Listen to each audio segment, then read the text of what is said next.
Hi, hello, everybody. Welcome back to the Truthful Ministry podcast. As you can see, a little bit of a different setup today. Relocated. Thankfully, Cody has been able to hook us up here. Also, throwing it out there, I'll be honest, I forgot my whole laptop today. My entire laptop. Thankfully, I got the camera, I got the mic, I got all the other cords necessary. I have my laptop charger. I opened up my laptop bag. Laptop wasn't in it. But thankfully, Cody also owns a laptop. So yeah, coming through, God is faithful, to provide all this, but also I was prepared. I just want to put that out there. I did fumble. Yeah, we're in my youth room right now. You get to see the lovely artwork up here above the camera, but this is typically where I sit whenever I'm teaching for youth. This is kind of our setup. So mi casa is su casa. Make the yourself next few episodes might be in here. Did you want to tell them why we're in here? The main reason we're in here is just because it's very cold in our normal area. Yeah. It was not going to be worth just sitting out there.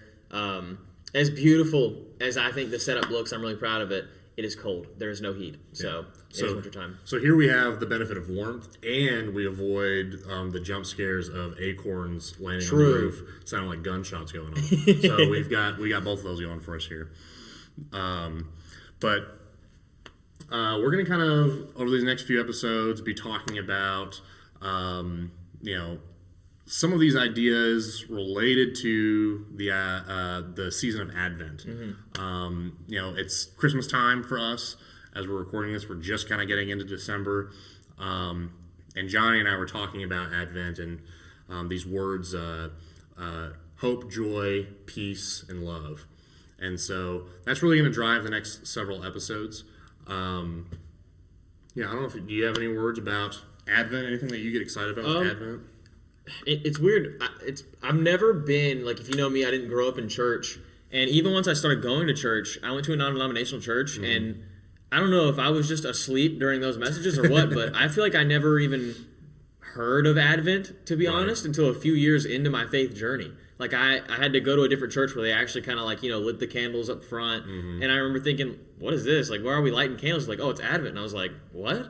Yeah. So it's very interesting for me. I feel like I'm still new to Advent in a way. But I do think I just get excited in general over the celebrations. And I think it's yes, birthdays are celebrations, but I also think Christmas is a big celebration. It's everybody's on the same page. Yeah. Even people who aren't necessarily believers are still in that holiday spirit. And so, but obviously with other fellow believers, it's we're all taking this time to celebrate the same thing. And I think that's cool. Any church you went to, you see a Christmas tree up and it's oh man, Jesus, you guys know. Right, you got the Jesus tree up. Yeah, it's almost unifying in a way, I guess would be the main thing. Yeah, and that's I love about Christmas time, the Advent season, is it is something that's it doesn't really matter if you are a Christian or not. Most people celebrate Christmas. And it's one of the few kind of national holidays or events that we have that is still widely recognized as, Christian, even if you don't celebrate the Christian stuff with it. Yeah. People can get upset about it if they want to, but you can't deny the reason we celebrate Christmas is because we're celebrating the birth of Christ. Right. But your point about Advent, that was true for me too. For the most part, until recent years, Advent to me was just what you called those candles that some churches lit on Sunday mornings, but otherwise it was just Christmas. But thinking about Advent more over the last several years, I love the idea of making the entire season be remembering this anticipation of the Messiah coming that we see in the Old Testament, and then now us anticipating his second advent in the future when he'll come again. So anyway, when you think about Advent, there's all these different Christmas songs that we sing with all these kind of, some of them are very Christian Christmas songs. We have hymns and stuff. Some of them are not. And so I was just curious, what's your favorite Christmas song? This is a fun question. So if I were to... There was a time at the last church I was working at where we did a little team game, team versus team. It was the church board members and stuff. And one of the questions was legit like naming Christmas songs. Right. And it got to me, and I was kind of embarrassed because I was like, okay, Jingle Bells? And they're like, yeah. And I was like, Joy to the World? Yup. And I was like, That's all. Does Mariah Carey count? Like, I don't know any others. Because, again, I think part of it is not being raised in the church, but at the same time, I've just never been a huge Christmas music person. Right. I also, in my experience, have been, like, I don't want to sound like I'm hating on, like, old school worship or anything by any means, but that's just not what I listen to. Like, if I'm in my car, I never listen to hymns. I never listen to older stuff. So when people talk about, like, these songs with the word hark in it and stuff, I'm like, I don't know what that is. So I couldn't think of any other Christmas songs. So I guess I would genuinely say my favorite Christmas song is probably Jingle Bells. just because I don't know. I could not name another one right now. I don't know any of the older stuff. You know, there's a Noel one. Something about Noel. The first Noel. Yeah. I mean, I could jam on all of these. Yeah, you know, that makes sense. I feel like when I think about us as friends, like, I'm someone that's very steeped in, like, I'm old school and I like traditions, and you're very much, you know, not that way.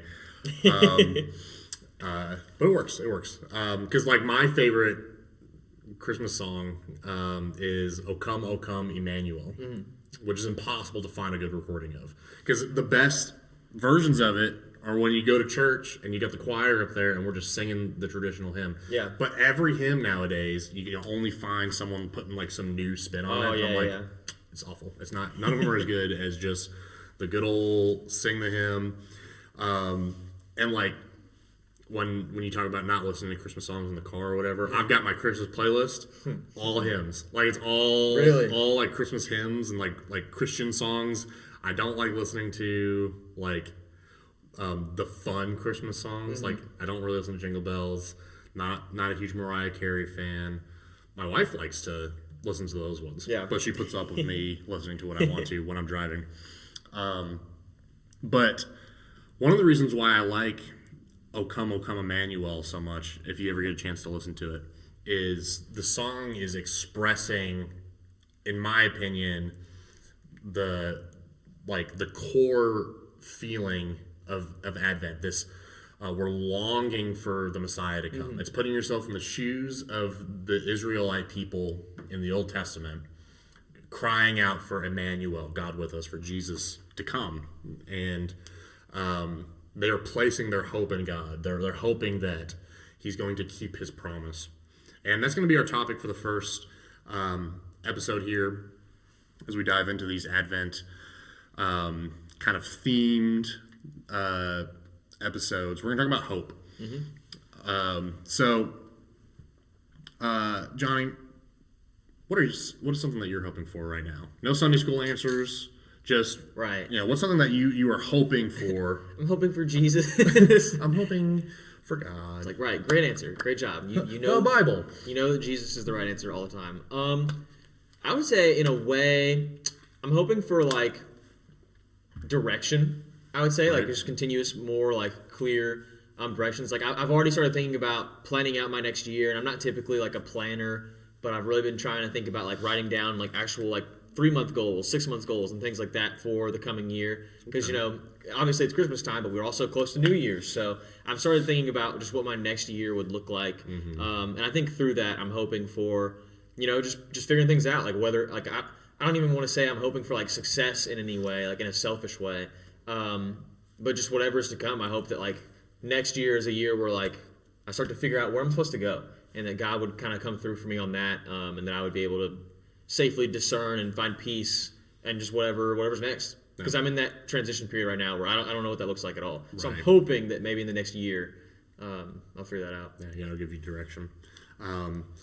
That's a good answer for my illustration I'm going to give here, because my answer is not nearly as responsible or mature. You know, I'm hoping, I'm working on, as Johnny knows, building a new computer setup for my house right now. And I've got a bunch of computer parts on my Christmas list. That all of the family asks for a list every year. And so I decided last year, because I never know what to put on these lists, I was like, I'm just going to put computer parts on there. And if they just really want to buy stuff off my list, I'm going to get all these random computer parts and build a new computer. And so I've got most of it in because I got some of the stuff for my birthday, which was a few months ago. And so the main thing I'm missing right now is my motherboard and my graphics card for my computer. So I'm hoping I get those for Christmas this year. Yeah, that's not nearly as mature or spiritual as an answer as Johnny's. So with the two different ideas of hope that are expressed in our two different things that we're hoping for, my hope, the way I used it, I feel like is the way that people tend to talk about hope more. This idea of like, I put these things on my wish list and I'm wishing that this comes true. Ooh, yeah, I see what you mean. And I hope, it's just a wish. And I might have some reason to think that it's a possibility, but it's not a sure hope. Like, there's a very real chance I don't get those two parts that I'm thinking of. Yeah. They're kind of expensive. I don't know if anybody's going to want to spend that money on me. I have other things on my wish list that are cheaper. Those are much more likely to get purchased. Right. It's not a sure hope. But yours, you're hoping for direction. I presume direction from God. And so that's a totally different thing. You're not hoping in a sense of like, maybe God will give me direction. Right. Because God is going to give you direction at some point. He's going to make clear where you're going, and he is leading you even now, even if it's not as clear what that leading looks like. But your hope is not something that you're like, maybe it'll happen. Right. It's more of a, I'm anticipating that it's going to come true. That's One of these clear. days, it will happen, and I'm placing my hope in that. I'm not without hope that I'm going to be directionless forever. And those are really the two ways that hope are used. And honestly, I feel like in our culture, we use that first use of the word more often. I even looked up, like if you Google hope, the Oxford definition is it's a feeling of expectation and desire for a certain thing to happen. It's a desire that something will happen. Right. Right. And you're expecting it, you're desiring it, but there's no surety there. It's like, maybe it'll happen. I like that comparison. You've used the word wish, like wish versus hope, or also like in that, like desire versus anticipation. Like I see what you mean by there's a difference. Yeah. And hope is the word used in the Bible. Obviously, when it uses the word hope, but there's a lot of baggage, I feel like, in modern English with the word hope. Yeah. And we keep it. This is true here's your Bible study tip for the day. A lot of our English use in the Bible is rooted in the King James translation. And so there's words that were used then that we still use today, but the meaning has kind of been tweaked a bit in modern usage. But we kept the word the same in the Bible. And so it was very clear in the King James when it was written in the 1600s. But today, 400 years later in America, right, we use these words sometimes differently. And so that can be confusing sometimes. And so when people talk about who are outside of the church, when they criticize Christians for, living on hope or living by faith or trusting in God, and those three words are kind of used interchangeably often. They're related in the Bible. They think that what we're doing is like that first use of hope. That's we're wishing. I sure hope when I die that I go to hope. I hope I'm right. Yeah. I'm banking on this. I'm putting all my chips in on this Christian thing, and it's like, if I'm wrong, then I'm in the same situation as the atheists are. So it's like I may as well, and that's the way that we tend to be thought of, and that's not really the way that the Bible uses the word hope. Hope in the Bible is rooted in the idea of trusting in God's promises and character. And so our hope is placed in the person and character of God, which is solid. Yeah. We don't, he's not, going to change his mind. He's not going to go back on his word. His character never changes, right? He's immutable. So our hope then is sure. We're not hoping that's something that he says will happen. we're placing our hope in the fact that it will happen one day, right? To carry us through difficult times. But yeah, again, those ideas of hope, trust, and faith are connected. They're just used interchangeably. An example I kind of pulled up here for this is in Psalm 71:5. There's a couplet. It says, "For you, O Lord, are my hope, my trust, O Lord, from my youth." Right? The author of the psalm there is literally just using the words the same way. So sometimes they even just swap the words out and they mean the same thing. So when we think about hope in the Bible, it is really related to this idea of faith and trust. What is your faith in? That's what your hope is in. So this is an idea that the world doesn't think about a lot, but they do live by these concepts. The world, they're placing their hope in whatever they're trusting in to bring them the good life, right? Right. It's not certain. They're hopeful, like anticipating and thinking, like maybe it'll happen. Like I really hope this is like the analogy of putting all your chips in and just watching. Like I picture I think it's called craps or something, where the ball spins and you're hoping it lands in the right circle. And you're like, I hope it lands in the right one. Like I'm putting all my chips on this and hoping it goes well. I think it's the roulette. It's the roulette wheel. I don't know. I've never gambled, guys. I'm a Christian. I don't know the names of all the gambling things. Yeah, the one with the ball is the one that I picture. I don't know the name of it. Yeah, I've seen movies, but I've exactly. I see it in the movies. Never been to Vegas. But what are some things when you think of like when you look at people in the world, or you're talking to youth, right? We're in my youth room right now. This is an idea that I talk to my youth with about. What are the things that you see people foolishly placing their hope in? That like if I do this, then I'm gonna have the good life. Then I'll have everything that that I want out of life. Like my hope is being placed in this thing. What are some of those things that you think of? Oh man, I can think of a couple. I know for me, I've talked about probably even on the podcast plenty of times before. For me, when I was growing up, it was very much so like status and importance, or like having a girlfriend, kind of all in the same boat of like, well, if I could get this relationship, then everything's gonna be fine. Right. All my problems are gonna go away because I'll be in a relationship. That's like the goal. Or if I fit in, or if I look a certain way, dress a certain way, like if these people accept me, then I'll be fine. Like then everything's gonna make sense. And I'm expecting like so much out of it, and just hoping that works out, hoping that would be the thing that fixes me or whatever.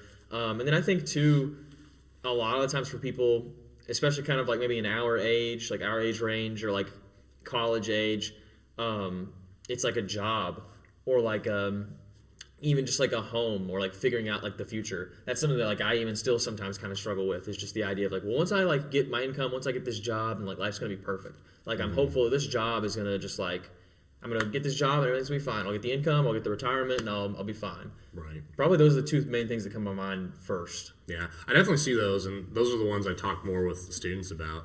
I feel like one that's present of mind in our country right now is like politics. Oh yeah.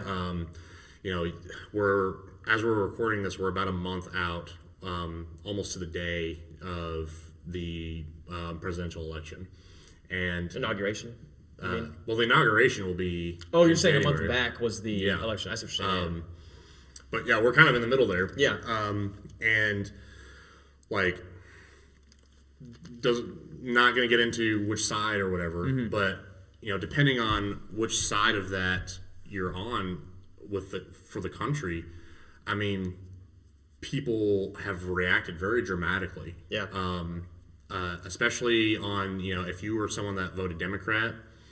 A large majority of like the stuff I'm seeing on social media reacting to Donald Trump getting elected, it's like all hope is lost. Yeah. Right? The world is going to end.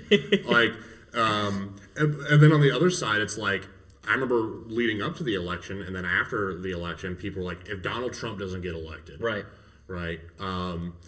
Democracy as we know it is going to, and the other side saying the same thing. Yep. And it's like,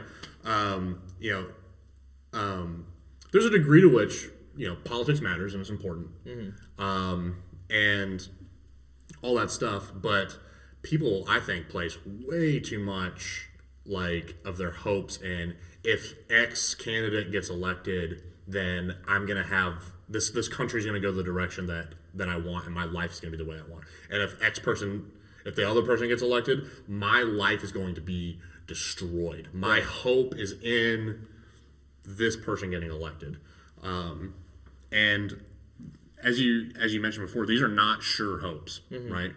You can't guarantee which person is going to get elected. You can't guarantee that you're going to get the job that you want, that you're going to keep the job that you want, or when you get the job that you were hoping for, that it's going to be everything that you hoped it would be. Yeah. Right? You can't guarantee your perception in the world. And if your hope is placed in these things, then there's a good chance that you don't get what you were hoping for. But then consistently, what is true is if you do get what you were hoping for, it's never satisfying you in the way that you hoped it would. Yeah. Right? I think of, like, with jobs, like, how many people, the stat nowadays is crazy for, like, how many people have a job outside of what their degree was supposed to be for. And I wonder how many of those people, had their hope in that degree and they couldn't get that job. Or even the people who did and they got the job and then they realized, oh, wait, maybe this isn't what I wanted to do. I put all my hope into this job and now I'm thinking, what if this isn't it? Or maybe it's not exactly what you thought it was. It's harder. It's more strenuous. You move, whatever. And then you're like, well, what do I do now? I had all my hope in this job. Yeah. And so the difference there for us as Christians, the fight that we have to do is to try to stop placing our hope in things outside of God and increase in putting our hope in God. The Bible expresses hope in God as a sure thing. And that's because that hope is trustworthy because God is trustworthy. God is faithful to keep his promises. So when we place our hope in him, when we place our faith in him, we don't have to worry about being put to shame. You see this idea talked about a lot in the New Testament. Paul, Romans 1:16. I think it's 1:16. He talks about it. Paul talks about it several places. He says, we have a faith that will not be put to shame. I'm not ashamed of the gospel of Jesus Christ. That's what I was thinking. Right. He has no reason to be ashamed. He doesn't have to worry about being put to shame. And in Psalm 71:5, you even see this in Hebrews 10:23. He says, "Let us hold fast the confession of our hope without wavering, for he who promised is faithful."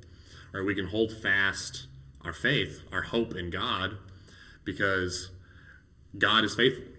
Our hope is as sure as God remaining the same today, tomorrow, and forever, right?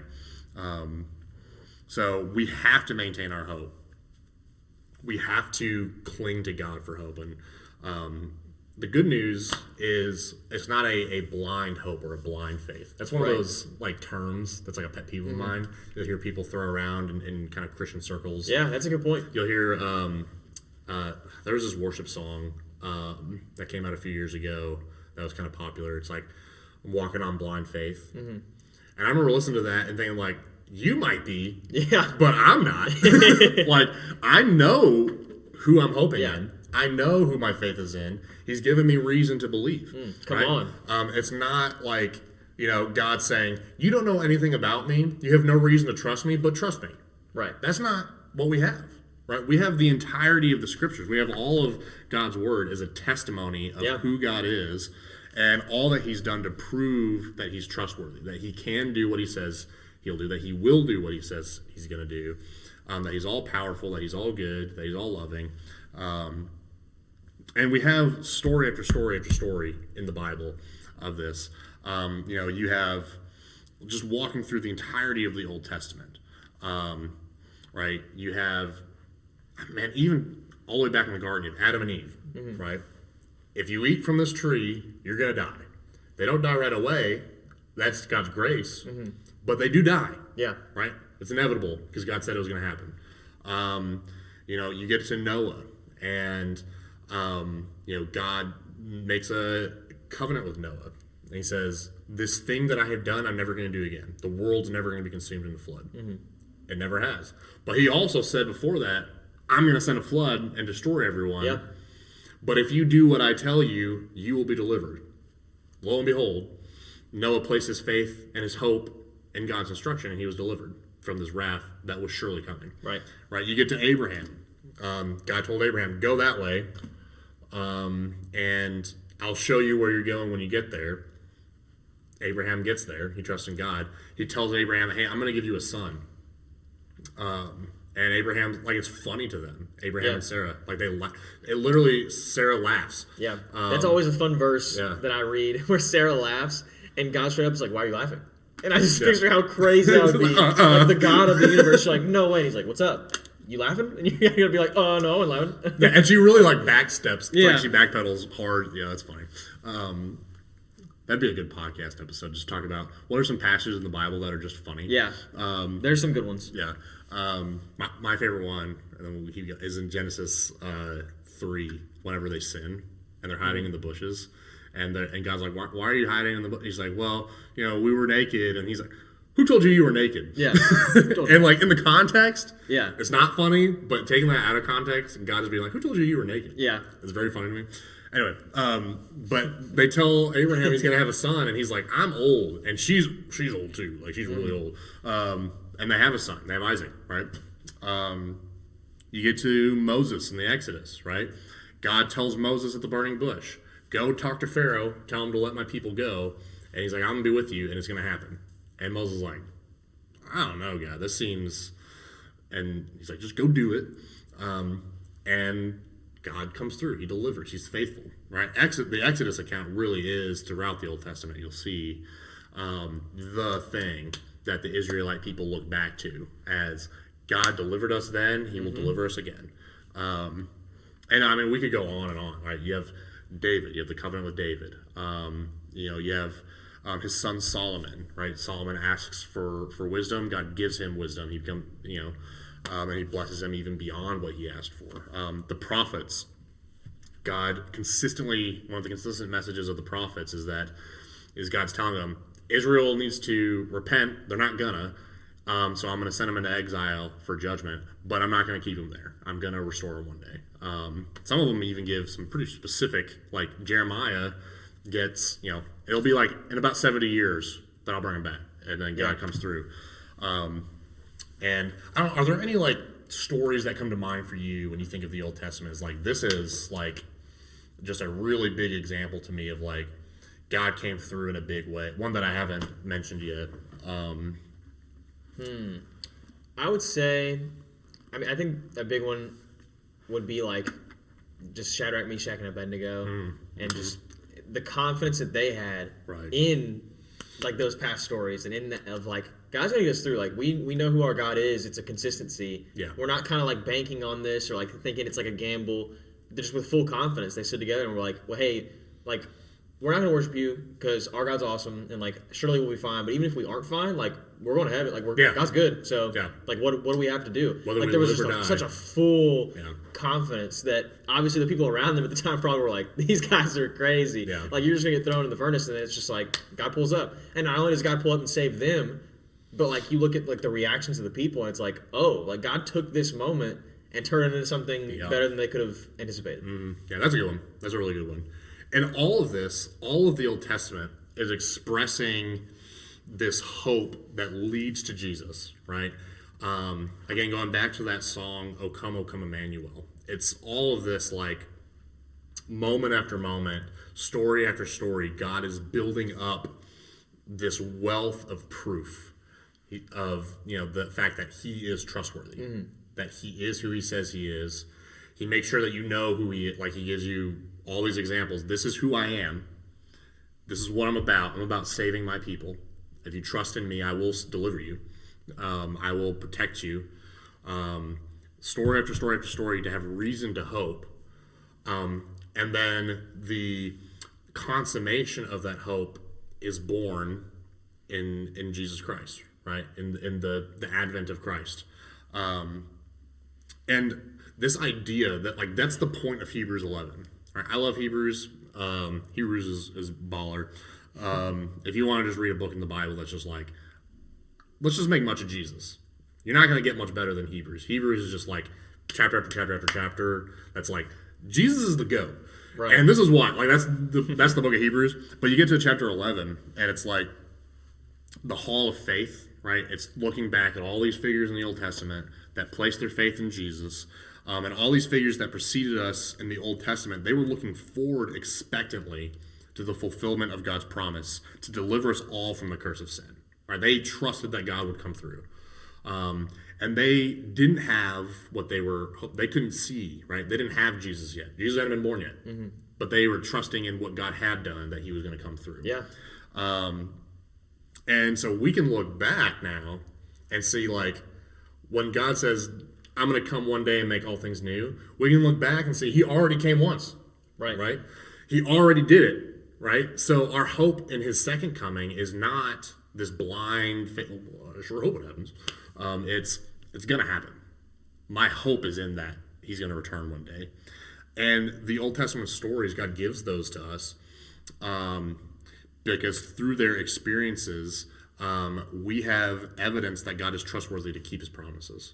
Amen. Because you could just have, honestly, like, the Old Testament could just be like God's memoirs, right? It could just be God just writing and saying, listen, guys, I'm trustworthy.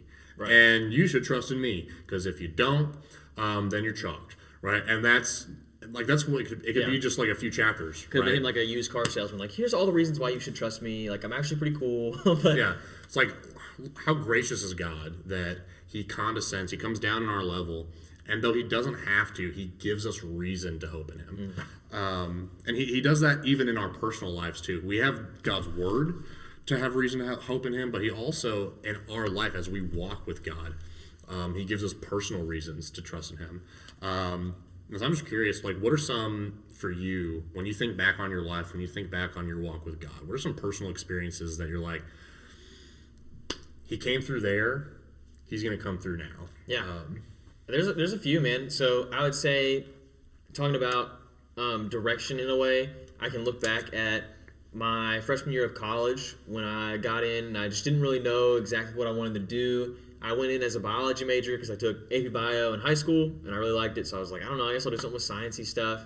But I just I wasn't even thinking about it, to be honest, like what the future would hold. I was more so just kind of going through motions and living life. And I think I did have just like a nonchalant trust that like everything will be okay. And it may not have honestly been like fully faith-based, but I was just kind of like, life's been good. Like I'm an optimist. So, right. But anyway, just looking back, like after my 4 years of college, my major changed. I ended up my freshman year signing up to play soccer. I walked onto a soccer team and I never played soccer, and just stuff like that. I can look through and be like, okay, like even when I didn't really know what was going on, God was putting the pieces together and something amazing worked out in the end. Yeah. Like I wouldn't know Cody. I wouldn't, like, my life would be so different. But just even when I wasn't even thinking about the future, even when I wasn't even steering the ship myself, I should say, or like trying to make a plan, God still put all the pieces together. And that's kind of reassuring to me. And then I've talked about it on the podcast before. Just one other quick thing is, like, probably one of the most stressful seasons of my life was just the spring of 2019. And I'll never forget, like, genuinely just the most stress I'd had. I had my first big church job, and I was playing soccer, all this stuff. And I literally remember thinking, because people always say, like, whoa, like, what doesn't kill you makes you stronger, or well, like, God probably has a reason for doing this and stuff. And I kind of joked with my campus ministries director at the time and was like, man, if like, this is all, like, sort of a test in a way, or not really a test, but, like, God is giving me this now so I can experience it, and it's almost like the refining of, like, a silversmith, like the hammer to me. I was like, then one day I better be like the LeBron James of, like, Christianity or something, because I was like, this sucks. But I mean, here I am, and that's a moment that I genuinely look back on all the time. Like, when I start getting really busy or really stressed, I look back and I think, man, well, I've been really busy and really stressed before, and it stunk. But, like, here I am, like, life's good. Like, God came through, and I feel like I do see now why God put me through that, because I've had other experiences where it's like, okay, well, I know how to handle this now. Like, I've been through it once. So yeah, I have all kinds of stuff. I could go on. Yeah, I know, and I'm the same way. I have tons, but one that I'll share is it's kind of my Abraham moment. I feel like in my life, where God called Abraham, was like, go that way, and you'll figure out where you're going when you get there, and, like, I'm gonna get you there. When Courtney and I, my wife now, Courtney, when we were dating, we lived several hours away from each other, and there was a point at which I was like, things are getting pretty serious, and like, I want to be closer to her. And I was still living with my mom, and I was like, I don't want to marry this girl. I can't be living with my mom. And so I remember, like, I'm going to move out there. I'm going to move out to where she is. And I talked to a mentor of mine, and he was like, if you move out here, these are the things that you've got to get straight for it to work. You have to have a job lined up. You have to have a place lined up. You have to have a church lined up that you're going to be serving at. And you need to go back to school. Because I dropped out of school at that point before that. So I needed to go back to school. So those 4 things.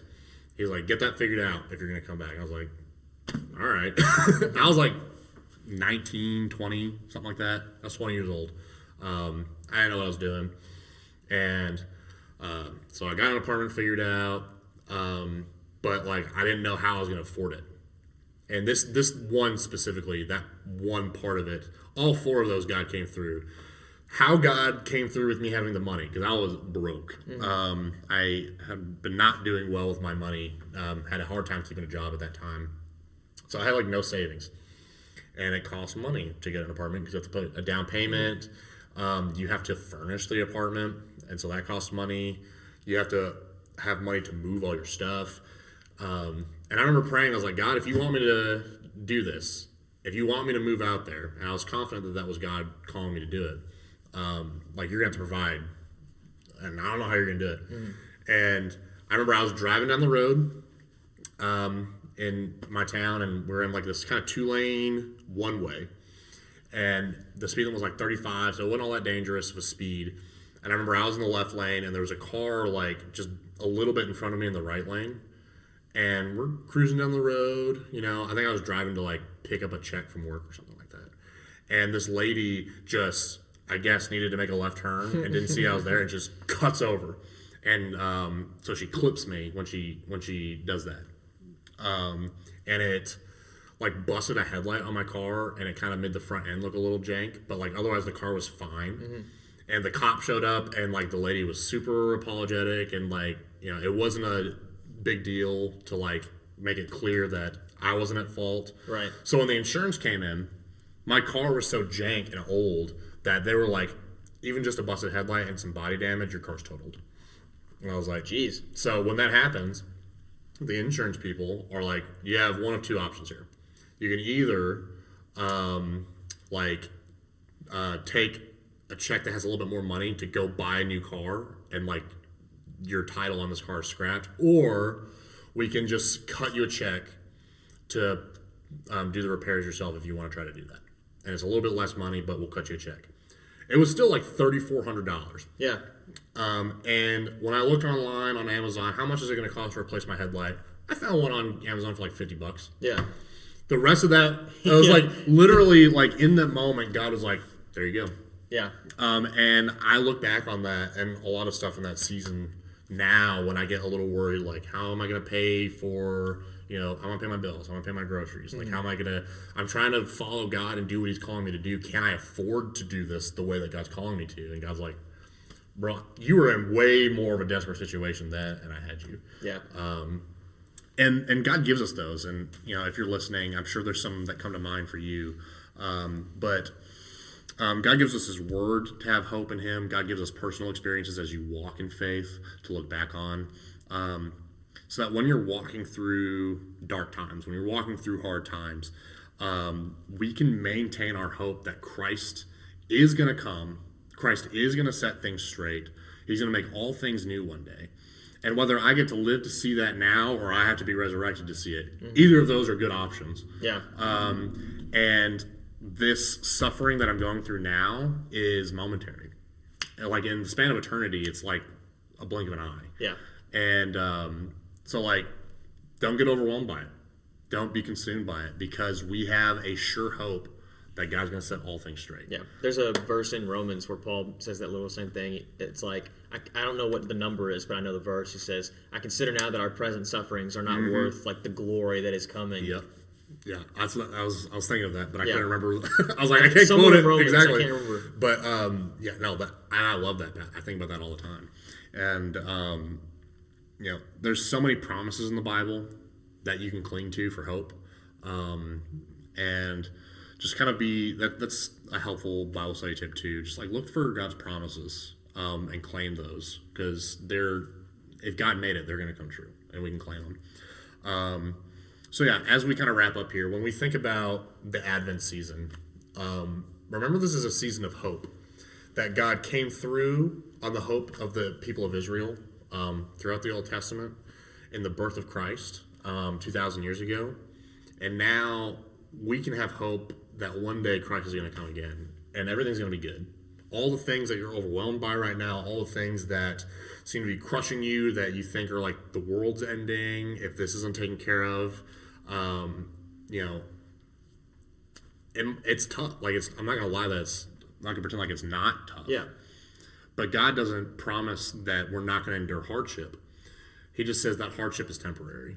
And I will get you through it. Right. I will get you through it. I tend to in those times literally look forward to what's coming after. Like if I'm in that struggle season or I'm in this season of like direction, I tend to think like, man, one day, like 2 years from now, I'm going to be driving down the road and I'm randomly going to think, remember that time that I was struggling? That was crazy. And I try to put myself in that mindset of like, this is going to pass. Like God will get me through. And I try to focus more so on that than like the, oh gosh, everything's happening right now. I just think, one day everything's going to be okay. And so it takes a little bit of it off usually. Yeah, that's good. Because it's I like what you said there, because it's kind of like those things that like you look back to. Whenever you're going through a hard time, you can kind of think of it as, when God gets me through that, this is going to be another one that I can look back on one day. Exactly. And it's always been true. Yes. Every time. And so I think that's a good place to land the plane here. So thank you all so much for tuning in to the Truthful Ministry podcast. Do you have any closing words for our lovely audience here, Johnny? Something I just randomly felt like kind of called to say when we were talking about hope and stuff was just Cody talks a lot about the Old Testament, and so oftentimes when people ask about like reading the Word, we always say like, if you've never really read the Word before, if you're new to the old Christianity thing, like start in the New Testament. For sure, start in the New Testament. Start with the Gospels. You can start straight up with Matthew if you wanted. I started in John. I started in Matthew. I know a lot of people recommend John as like the first one to read. New Testament's gonna be a lot easier, but if you're at that place, if you're like, I've read my New Testament a little bit, I've heard the verses, I've read the Gospels, and you've been doing this Christianity thing for a while, and you're like, maybe I want to try and dive into some of that Old Testament stuff, but it seems like intimidating. I'd just say go for it. And something that I think of is like, it can be intimidating, or like you can be upset with yourself if you read a bunch of it and it gets boring, or like you lose track of what's happening, or maybe you don't understand it. There are so many good resources out there. Like when I first started genuinely trying to read the Old Testament, I would sometimes, because I'm also like a visual person, I'm like an audio person, I gotta get like stimulated. I don't read well in general. I'm not as well read as Cody or some of our other friends. A lot of times I'd read some stuff and then I'd be like, man, I kind of got it. I just look up like sermons on blank, sermons on this passage, and I would straight up just watch like a pastor, and then all of a sudden it got like so much clearer to me. And usually the safe thing to do is to watch like a couple sermons. That way, if you just accidentally click on like the whack pastor, that's always a risk. But the more you do it, the more you'll be able to discern, like, all right, is this scriptural? Because that's the thing, too, something I thought of was, like, what you read in the Old Testament is never going to, like, fully contradict something in the New Testament. Like, yes, there's, like, different laws and things that you can look at and be like, all right, well, I guess we do wear clothes now that are made of two different materials. Like, I don't know how, but there's never going to be something where, like scripturally or like who God is changes. God is the same God in the Old Testament and the New Testament. So if you're looking for resources and something somehow breaks something or makes it sound different than what you already know and have established in the New Testament, then obviously that'd be whack. But at the end of the day, there's so many good resources out there if you've never dove into the Old Testament. Like just generally spending some time Googling or whatever it is. Maybe even ask someone like at your church, like, hey, like your pastor, do you have any recommendations on resources for the Old Testament? Just don't get intimidated so much that you don't give it a shot. Yeah, because it's helpful. I think some helpful advice here. We're kind of pulling the classic kind of like Southern Baptist sermon here. I'm gonna wrap this up and 15 minutes later. But like when I think about when I give advice for going to the Old Testament, I encourage people just to on the first pass try to just stick to the narratives because you have all these different genres in the Old Testament. You have like poetry, you have the prophets, those are tough. You have like law code stuff. If you're not comfortable with the story of the Old Testament, those are tough to get through. They can be really difficult to understand. Sometimes, like you said, they can be kind of dry. But stories are relatively, like, those are the most approachable parts. Yeah. And so, like, stick to the stuff that's narrative. That's a good point. Get through the story, get that locked down in your head. I would say that even for the New Testament, too, like, don't start in Romans. Yeah. Right? Like, start in the gospel, read the Gospels, read Acts, and then, go back to, like, read through the Old Testament, the story that builds up to the Gospels. So, like, read Genesis, read Exodus. You might then jump to Numbers. The book of Numbers has some narrative stuff in there. And then, like, the end of Deuteronomy has some narrative. The book of Judges, 1st, 2nd Samuel, 1st, 2nd Kings, Ezra, Nehemiah. You have the book of Ruth. Trying to get all the good narratives. Esther, that's a good one. The first half of Daniel. I was thinking like Daniel, then I was like, well, the rest of it. Right, the story of Jonah. There's some narratives, but like, and if you're not sure which ones are which, just Google it. Like, honestly, or ask a Christian that that knows their Bible. But stick to the narratives. Just try to get through those, and then once you have a picture of the big picture of the Bible, some of that other stuff becomes easier to look into. It's kind of like, this is a stupid example, but like if you like Lord of the Rings stuff, a lot of people like their first approach to Lord of the Rings nowadays is like you watch the movies. So that might be like watching the sermons or something. Yeah. That's a perfectly fine way to start. You're going to get more of the details yourself if you go back and read Lord of the Rings. Right.